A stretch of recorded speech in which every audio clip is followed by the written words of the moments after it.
So hello and नमस्ते। इस video का एम है कि हम जाने डीवैल्यूएशन और डेप्रिसिएशन क्या होता है और इन दोनों के बीच में डिफरेंस क्या होता है। पर डीवैल्यूएशन और डेप्रिसिएशन को जानने से पहले हमें ये पता होना ज़रूरी होता है कि एक्सचेंज रेट क्या होता है और उसके कितने टाइप्स होते हैं, बिकॉज उसके टाइप्स पे ही डिपेंड करेगा कि वो पर्टिकुलर सिचुएशन डीवैल्यूएशन कहलाएगा या वो पर्टिकुलर सिचुएशन डेप्रिसिएशन कहलाएगा। सो फर्दर कंफ्यूज ना होते हुए हम आगे बढ़ते हैं। तो सबसे पहले एक्सचेंज रेट का मतलब होता है it is a price of one currency in terms of other. इसका मतलब इस पूरी वीडियो में मैंने दो करेंसीज और दो कंट्रीज को कंपेयर करते हुए उनका ही एग्जांपल लिया है। यहाँ पे मैंने इंडिया का रुपीस और यूएसए का डॉलर लिया है।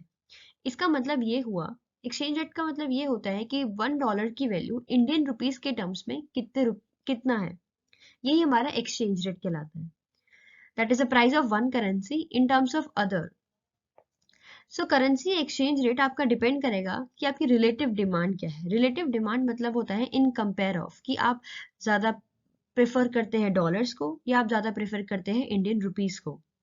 आपने बहुत बार न्यूज़ में या न्यूज़पेपर्स में ये भी सुना होगा कि यूएसए का जो डॉलर है वो स्ट्रॉन्गर है देन इंडिया के रुपीस के। यहाँ पे स्ट्रॉन्गर वर्ड वैल्यू को दर्शाता है। इंडिया के रुपीस की वैल्यू कम है या यूएसए के डॉलर की वैल्यू ज्यादा है, इसका मतलब ये है कि जो यूएसए का डॉलर है उसकी जो डिमांड है मार्केट में वो ज्यादा है एज कंपेयर टू इंडिया के रुपीस के। और इसकी डिमांड कि आप यूएसए के डॉलर को ज्यादा प्रेफर करते हो या इंडिया के रुपीस को ज्यादा प्रेफर करते हो वो डिपेंड करेगा कि कौन सी कंट्री के गुड्स एंड सर्विसेज आप ज्यादा खरीदते हो। सो आई होप एक्सचेंज रेट तो आपको समझ में आ गया होगा। देन आता है कि टाइप्स ऑफ एक्सचेंज रेट। ठीक है, एक्सचेंज रेट कितने टाइप्स के होते हैं। सबसे पहला होता है फिक्स एक्सचेंज रेट और दूसरा होता है flexible exchange rate. Fix exchange rate जैसे नाम में ही है कि ये फिक्स होता है। यहाँ पे जो वैल्यू होती है इंडिया के रुपीस की वो इक्वल होती है वैल्यू ऑफ डॉलर के, बिकॉज यहाँ पे एग्जांपल हमने डॉलर का लिया है, या फिर वहां के प्राइस ऑफ गोल्ड के। मतलब वैल्यू यहाँ पे दोनों की करेंसी की फिक्स्ड है। और अगर वैल्यू फिक्स्ड है तो ऑब्वियसली ये कोई हायर अथॉरिटी करेगी। तो यहाँ पे गवर्नमेंट और सेंट्रल बैंक या फिर मॉनेटरी अथॉरिटी का रोल होता है। तो फिक्स एक्सचेंज रेट में जो हमारी मॉनेटरी अथॉरिटी है इंडिया के केस में दैट इज आरबीआई, यहाँ पे अपनी करेंसी को फिक्स कर देती है वैल्यू ऑफ दूसरी करेंसी के अकॉर्डिंग। जबकि फ्लेक्सिबल एक्सचेंज रेट में कोई ऐसे सेंट्रलाइज कंट्रोल नहीं होते हैं। यहाँ पे सब कुछ मार्केट फोर्सेस पे डिपेंड करता है कि अगर आपकी करेंसी की डिमांड ज़्यादा है तो उसकी वैल्यू ज़्यादा होगी। अगर आपकी मार्केट में करेंसी की वैल्यू कम है इसका मतलब उसकी डिमांड कम है। तो यहाँ पे कोई गवर्नमेंट कंट्रोल सिनेरियो नहीं होता, यहाँ पे सब कुछ मार्केट फोर्सेस पे डिपेंड करता है। ओके, सो सबसे पहला होता है डीवैल्यूएशन ऑफ करेंसी। और डीवैल्यूएशन ऑफ करेंसी क्या होता है, हमने डिवैल्यूएशन से पहले पढ़ा था। Fix devaluation fix exchange rate का पार्ट होता है। सो डिवैल्यूएशन पढ़ने से पहले उसकी डेफिनेशन को एक बार देख लेते हैं कि अगर हम बेसिक डिवैल्यूएशन का मतलब अगर आप गूगल करोगे तो जनरल मतलब होता है कि किसी की वैल्यू को कम कर देना। भाई आप किसी को पहले बहुत ज्यादा इंपॉर्टेंस देते थे, आपके लिए वो बहुत ज्यादा वैल्यूएबल था, बट अब आपको कोई फर्क नहीं पड़ता और उसकी वैल्यू आपकी लाइफ में कम हो चुकी है। तो उसी को हम डीवैल्यूएशन देंगे कि आपने डीवैल्यूएट कर दिया उस पर्टिकुलर चीज को। तो इसका मतलब यही होता है रिडक्शन और under estimation of the worth, जिसको हम इंपॉर्टेंस भी कहते हैं, ऑफ समथिंग। बट इकोनॉमिक्स के टर्म्स में हम इसमें कंपेयर करते हैं डीवैल्यूएशन का मतलब दूसरी करेंसी के रिलेशनशिप में। इसका मतलब जब ऑफिशियल वैल्यू एक करेंसी की कम हो जाए दूसरी करेंसी के रिस्पेक्ट में, उसे हम डीवैल्यूएशन कहते हैं। अगर आपको ये डेफिनेशन कुछ समझने में दिक्कत आ रही है तो यहाँ पे एक बहुत हाइपोथेटिकल एग्जांपल मैंने इसे एक्सप्लेन करने की कोशिश करी है। तो उसको पढ़ने से पहले हम एक बार करेंसी की डेफिनेशन पे भी नजर मार लेते हैं। तो करेंसी हमारा कुछ नहीं बट मनी होता है। That is a medium of exchange of goods and services, in short money. So devaluation जैसे कि आज हमने पढ़ा था कि वो पार्ट है फिक्स एक्सचेंज रेट का। अभी तक suppose fix exchange rate system है, दैट इज गवर्नमेंट ने अपना एक वैल्यू ऑफ करेंसी को इक्वल कर दिया है दूसरी कंट्री की करेंसी से।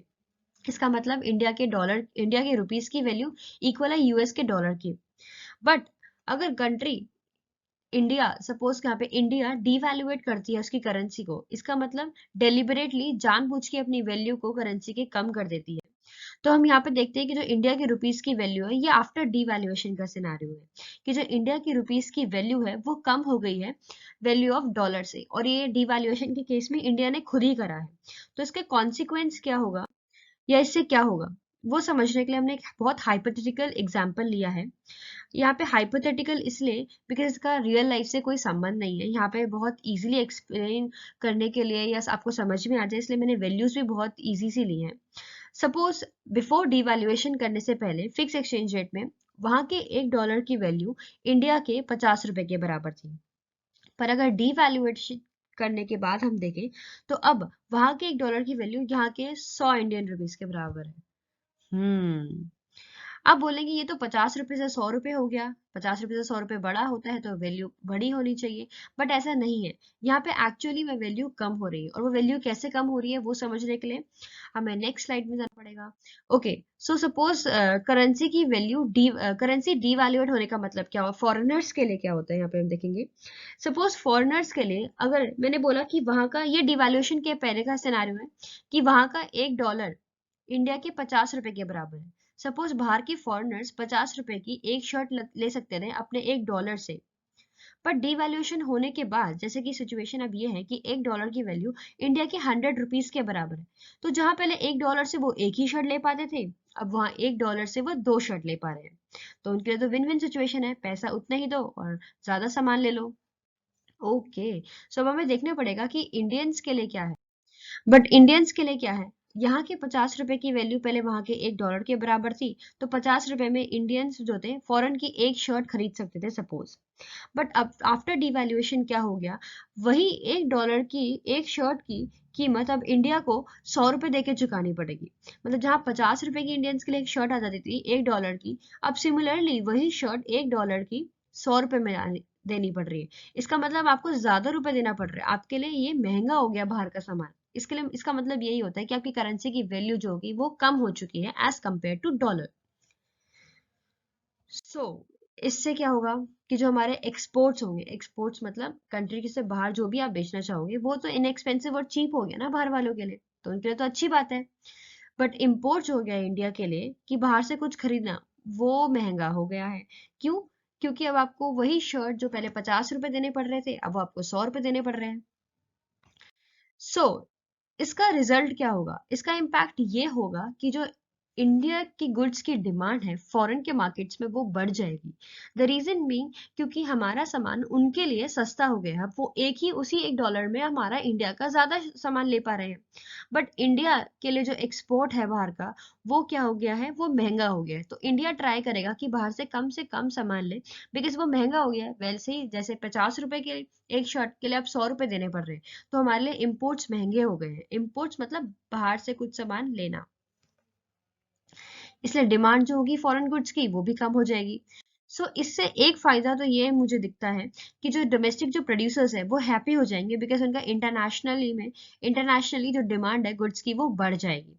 और यही एक मेन कारण होता है कि क्यों कोई भी कंट्री अपनी करेंसी की वैल्यू को डिवैल्यूएट करती है, ताकि जो उसके एक्सपोर्ट्स है वो बढ़ जाए और कम से कम इम्पोर्ट हो, ताकि डोमेस्टिक जो प्रोड्यूसर्स है उनको एक पुश मिले और फर्दर वो इंडिया की ग्रोथ में हेल्प करे।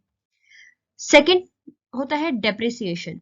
डेप्रिसिएशन ऑफ अ करेंसी क्या होता है, इसमें भी आपकी इंडिया की करेंसी की वैल्यू अगर कम हो रही है तो उसे हम डेप्रिसिएशन बोलेंगे।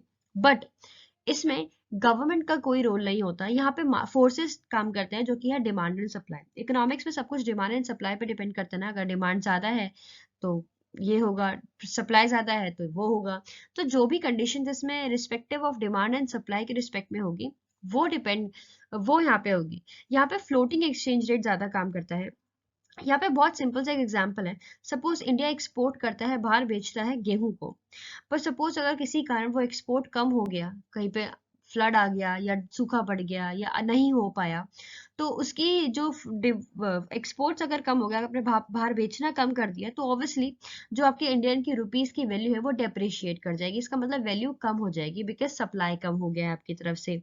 तो इसका मतलब यही है कि यहाँ पे मार्केट के फोर्सेस काम करते हैं, ना कि गवर्नमेंट। मेन एक डिफरेंस दोनों में डेप्रिसिएशन और एप्रिसिएशन, डिवैल्यूएशन और रीवैल्यूएशन। नाउ डिवैल्यूएशन और रीवैल्यूएशन और डेप्रिसिएशन एप्रिसिएशन आपस में बिल्कुल अपोजिट है। जैसे हमने करेंसी की वैल्यू को कम करा है, वैसे अगर आप करेंसी की वैल्यू इंक्रीज कर दे बाय गवर्नमेंट तो उसको रीवैल्यूएशन कहेंगे, और अगर वो करेंसी की वैल्यू बढ़ जाए because of forces of demand and supply तो उसको हम एप्रिसिएशन कहेंगे।